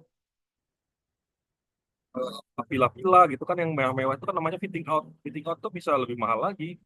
Itu bisa sampai 8 juta per meter persegi cuma untuk interior dengan furniture doang. Nah, ini coba diperbaiki. Ini kan masih banyak yang masuk akal nih. Contohnya nih, kamar mandi. Kamar mandi tuh paling mahal loh di bangunan. Kalian harus tahu, di bangunan tuh yang paling mahal itu kamar mandi.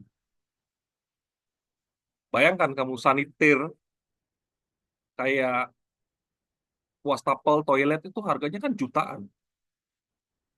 Harganya jutaan. Makin banyak kamu naruh kayak wastafel, sanit apa terus kloset, terus ada urinoir dan lain-lain, itu makin mahal gitu. Apalagi kalau hotel-hotel bintang 5 itu kan pasti mereknya di atas minimal Toto lah, Toto ke atas lah. Which is Toto yang untuk apa namanya kloset Toto aja bisa untuk di hotel-hotel tuh bisa 5 juta 6 juta satu biji gitu. Jadi ini masih nggak masuk akal. Terus lobby resepsi lobby 800.000 ini kan ini nggak masuk lah udah pasti itu. Nah yang ini yang bingung nih saya nih. Taman 17 juta. Apa nih 17 juta?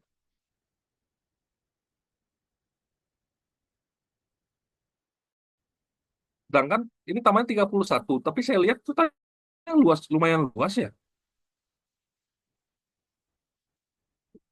Coba luasnya itu dihitung kembali nih. Terus pos sapam 120.000. Tapi luasnya itu 1040. Luas apa? Apa namanya luasan pos sapam 1400 1040 meter persegi gitu kan? Ballroom kan? Gitu. Ini tolong ya diperbaiki ya. Ini Izin nggak Pak, make sense itu soalnya. untuk pos satpam sebenarnya udah sama bagian area parkir Pak, Bisa dong, nggak boleh sama. tapi belum kami tambahkan area dan area parkirnya Pak. Iya, apa namanya pos satpam lah, anggaplah pos satpam itu ya yang paling jelek aja udah 40 jutaan, parkiran juga nggak mungkin cuma 90 juta segede gitu kan. Baik Pak. Nanti di ini ya dipecah ya. Terus next coba next ke 48.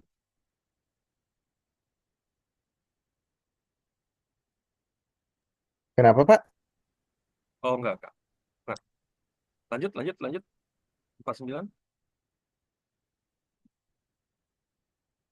Ya, nih pendapatan sewa area publik 3 juta. Nah, ini gimana nih pendekatannya? Masa area publik biaya sewa per tahunnya 8.900.000, pendapatan Oh, dari core bisnisnya 4 juta, sorry, pendapatan dari area publik itu 8 miliar, 8,9 miliar lah. Terus pendapatan di core bisnisnya yang villa itu 4,7. Kan nggak mungkin. Sedangkan kan area publik ini kan istilah side income, bukan main income. Main income-nya ada di sini.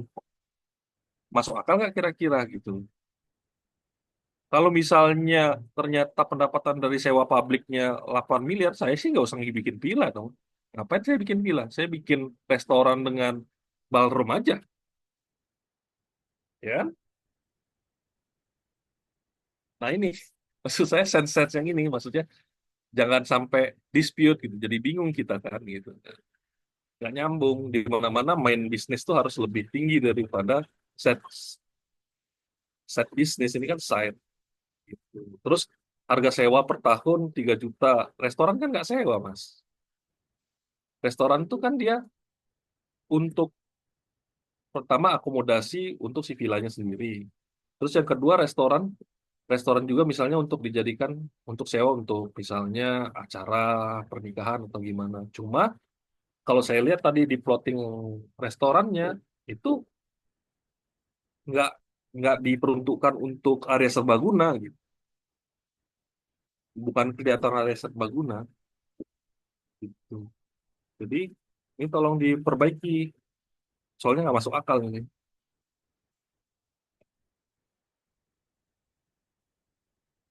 Seperti itu. Oke.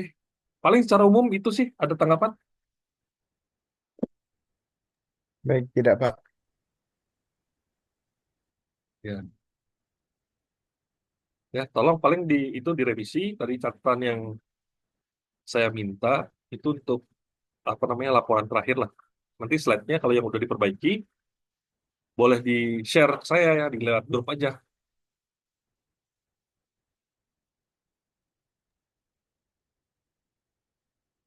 Oh, baik, Bapak. Paling itu sih masukan dari saya. Oke, Bapak. Mungkin terima kasih atas masukan dan kritikannya, Pak. Udah semua udah dicatat dan akan kami perbaiki semaksimal mungkin. Dan untuk penjelasan-penjelasannya mungkin tadi ada kritikan yang mungkin kami belum ini ya, belum memasukkan di PPT, tapi kami sebenarnya udah nangkap dan udah ngerjain sebenarnya. Dan untuk area apa tuh? Untuk area view-nya itu yang Danau Tobanya itu udah sebenarnya udah kami pikirkan juga, udah kami lihat di Google Earth juga, udah kami ini, tapi memang cuman belum dimasukkan di PPT aja. Mungkin di nextnya mungkin akan kami masukin, Pak. Mungkin Oke. itu aja sih, Pak. Mungkin teman-teman yang lain ada yang ingin bertanya, boleh kawan-kawan? Oh, satu lagi coba ke 450.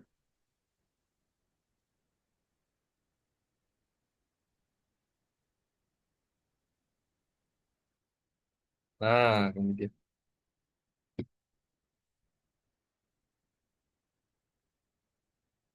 Nah, ini 9 miliar dari mana? Tidak nyambung.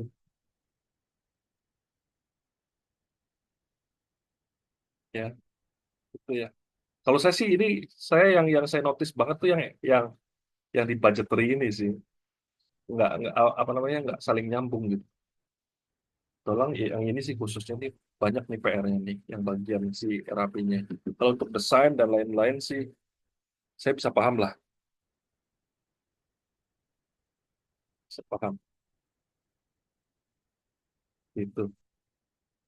Oke, Oke, baik Bapak. Mungkin secepatnya mungkin akan kami revisi kesalahan-kesalahan dan kekurangannya ya Pak. Mungkin eh, hanya itu aja sih Pak. Dan teman-teman juga ini ada yang ingin bertanya Pak terkait penilaian sistematika penilaian dan dari tugas 4 juga Pak. Kira-kira tugas 4 apakah bisa kriterianya tetap sama atau memang ini aja langsung dimasukin Bapak atau kayak mana ya Pak?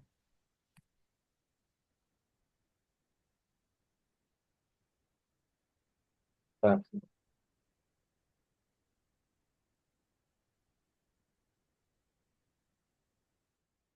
oke. Kalau apa namanya kriterianya, ya ini aja yang dimasukin. Kan tugas 4 dengan tugas akhir sama kan? Pak Rizky kemarin bilangnya gitu. Iya benar sekali Bapak. Hmm. Cuma yang tadi saya minta dilengkapi kan plot plan, terus plot fasilitas itu harus ada ukurannya sesuai dengan apa yang diminta. Terus ada posisi struktur, kan ini belum ada kan posisi struktur. Cuma dikasih tahu baloknya jenisnya seperti ini, fondasinya seperti ini. Cuma plot dari atasnya kan nggak ada kelihatan tuh. Untuk setiap villa, untuk setiap bangunan. Berarti Oke. Pak, jenis file yang kami masukin berjenis apa Pak? Apakah PPT ini atau gimana Pak? PPT ini aja. Oh, Kalau saya PPT. sih PPT ini aja. Cuma dilengkapi dengan apa yang tadi, yang sesuai dengan kriteria kriteria tugas 4. Kan kalau nggak salah itu ada plotting struktur, ada apa namanya tuh, ada denah, layout, yang gitu-gitu. Dilengkapin aja. Master budget ini diperbaiki.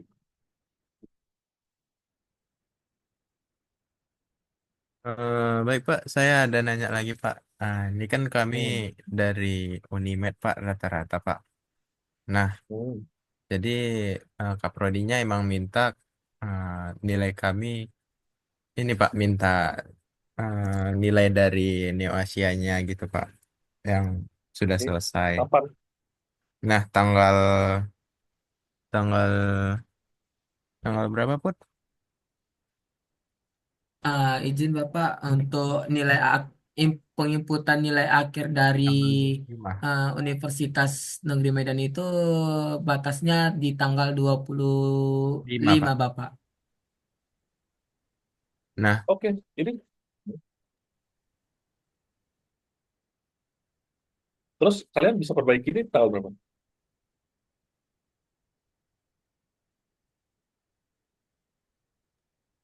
berarti Pak, kami perbaikin dulu baru kami bisa dapat begitu Pak.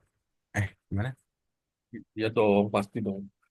Oh, Iya. Ya maksimal kan kalau kalian tanggal 25 harus masukin nilai, berarti maksimal kalian masukin ini barang tanggal 24 toh. oke Pak. Baik Pak. Ya kalau bisa sih jangan 24, 24 kan udah mau Natalan tuh. Ini 22 besok lah, begadang dulu lah hari ini. Iya Pak, baik Pak. Rencananya memang seperti itu Pak. Oke, mungkin teman-teman yang lain ada yang ingin bertanya lagi, teman-teman?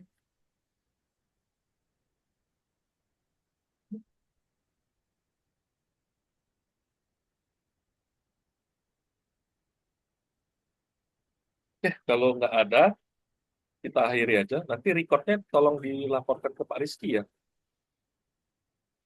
Baik Pak.